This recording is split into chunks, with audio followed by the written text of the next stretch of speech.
Well, we're in Solvang, California, where I came up and I met with Pete. So we came up here. I had met him at the high school, and he had his 32 Ford two-door sedan there, and he had a for sale sign on it. And we started talking, and I thought it needed to be in my garage. Everywhere I go, everyone's afraid of what follows in my shade. Wherever I roam, on the winds of change that I call home, they're afraid. When I came around the corner and the 32 was in the barn, you know, it was cool to see the 32, but also he has this Ford truck that I had seen at the show. I didn't realize it was his, with a 392 Hemi in it. I think that's pretty cool. Ford truck with a Chrysler Hemi. I saw this truck at the high school, but I didn't realize it was yours. One of my projects. One of my projects. Got to show you this. I have fun with this. Everybody's got a 350 Chevy except me. Yep. So what I did was, to be different, goes back to my drag racing days, I put in a 57 Chrysler Hemi. The problem is these things are hard to find. It was all in pieces, and we had to take each piece. It was laying on the ground, laying in mud. I'd take each piece and check in the book to make sure it was correct for the motor, and had the machine work done, and hooked it up to a 700R transmission, and it runs. It's a neat driver. It handles like a police car. So it's fun. Now the license plate is the telltale of what it is. 392 F100. Yep. We'll go ahead and look inside. That's a 392 Hemi in there. That's the early Hemi. It's pretty cool. Check it out. Yeah, it runs pretty well. I have a lot of fun with it. It's just it's my around town driver. So that's really cool. You know, I lived up here for years, and I've driven past this area, but I've never come in and saw the neighborhood. This is neat. Most didn't know it was here. And I love your barn. Yeah, I like this. It's really neat. It's cool. Does this come with the car? Yeah, I throw it in. What really attracted me to this car is the fact that nobody's ever messed with it. It's all original. It's original paint. Everything on it is original. There's no reproduction parts on it. All I want to do is clean it up. You know, it just needs a nice bath, and, you know, leave it alone. It doesn't need anything other than just a little love and care. This came out of New Jersey, and what happened was the fellow that owned it, he came out of the town. I know the whole history to it. I bought the car from Pete Eastwood, who's pretty well known in the hot rod business. He's a friend? Yep. And he was going to make a hot rod out of it and cut it up, but he couldn't do it because it was too original. The car, as I say, came out of New Jersey, which is where I'm from originally, so I know a little about it, out of the town of West New York, New Jersey, which is on the New Jersey side of the Holland Tunnel. And the story goes, the fellow that owned it didn't drive it in the bad weather because you could take a trolley car to work. So if you look under this thing, you could probably rub the floor out and it would be shiny. The floor looks like nothing's ever touched it. So the car sat in the garage, and fast forward to 53, I guess, he was going to trade the car into Ford, and I'm old enough to remember this stuff. If you trade a car like this in 1953, the Ford dealer didn't want it because they're only going to junk it because the lights really didn't work well, the brakes didn't work well. It was a square car, and nobody wanted that by then. And everything was changed, and, you know, it was just a cruder car, because each year things in Ford especially changed. Still has mechanical brakes because they're still in the 32. It's got a 1966 inspection sticker on it. In New Jersey, you had to have your car inspected 2 times a year by a state inspector at a state station, and they would check things like lights and brakes and all that. Then it went to once a year.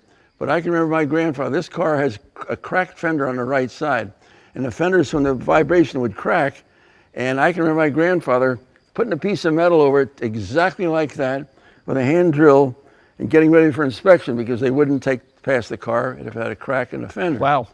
Some of the things that are really cool about the car is the fact that, you know, at one time it was hit in the back and the bumper bracket was bent, probably the bumper too. They put a new bumper and a bracket on it, but when Ford originally built this car, the bracket, you know, they hung down low, and they made new brackets. And one of the brackets still has a part number on it because it was a replacement part. So on the shelf it had the part number, and that's one of the new brackets that lifted the bumper an inch. So when you look at the rear bumper, it's a little bit crooked, but I love the fact that it has the number on that bracket, and that's what it was. It was just, what's it going to take to get this car back on the road in one piece? It wasn't about making it absolutely perfect, because to make it perfect, you'd have had to spend another 80 cents for a bracket and replace both of them. They only replaced the one that was damaged. This car still has, during World War II, you had to paint the top half of your headlights black. Again, I'm old enough to remember my father doing it. Now, this, if you look closely here, you can still see some black remnants from the black paint that went across here. Now, I got thinking this before, that's 79 years ago when it was taken off in 1945. So that's a little history there. This car, it says in the brochure that I have with it, the paperwork with it, is a Deluxe. Now, apparently, there was way, way more standard cars made than Deluxe. Now, what makes it a Deluxe? The cowl lights, instead of the light being up in here, parking light, it has safety glass all the way around instead of just the windshield. It's got 2 ashtrays in the back. The standard 32 like this, if it was standard, was $400 brand new. This was $450 brand new. There's nobody in my family that would have wasted $50 on nonsense like lights and ashtrays and things. It would be unheard of. Well, to me, what makes it rare is the fact that it's still a 4-cylinder, right. but it's a Deluxe. Yes, Most people that bought a Deluxe would have stepped up and gotten the V8. Well, the V8 came out, as I understand, in May of '32. So Okay. it was later. And this car... Oh, so this is an early one. No, this is another thing. I understand. This has the beep horn.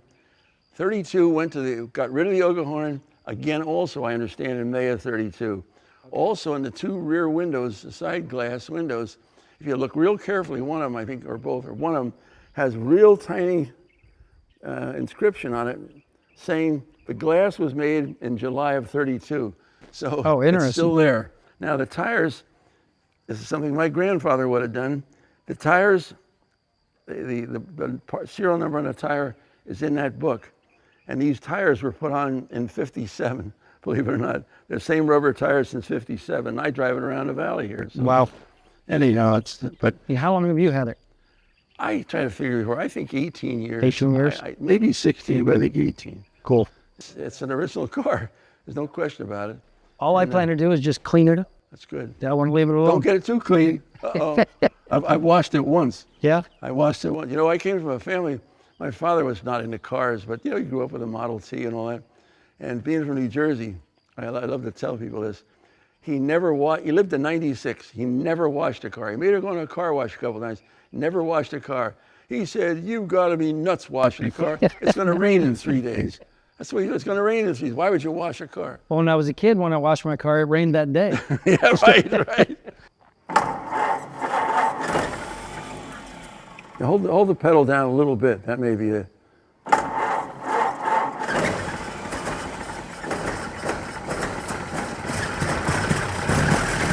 I got in the barn, and he had a United Motors sign up there, and I asked him, I said, "You want to sell that?" It's the Foose design colors, the orange and black. I just had to have it. So we struck a deal. I bought the sign. It's in the back of the truck. That's going to go up in the shop too. The game plan now is I'm going to get it back to my shop.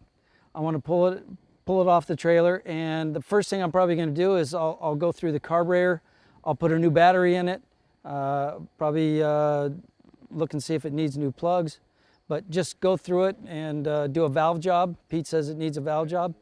So I'll go through everything and make it a really good driver, something that we can just take out and have some fun.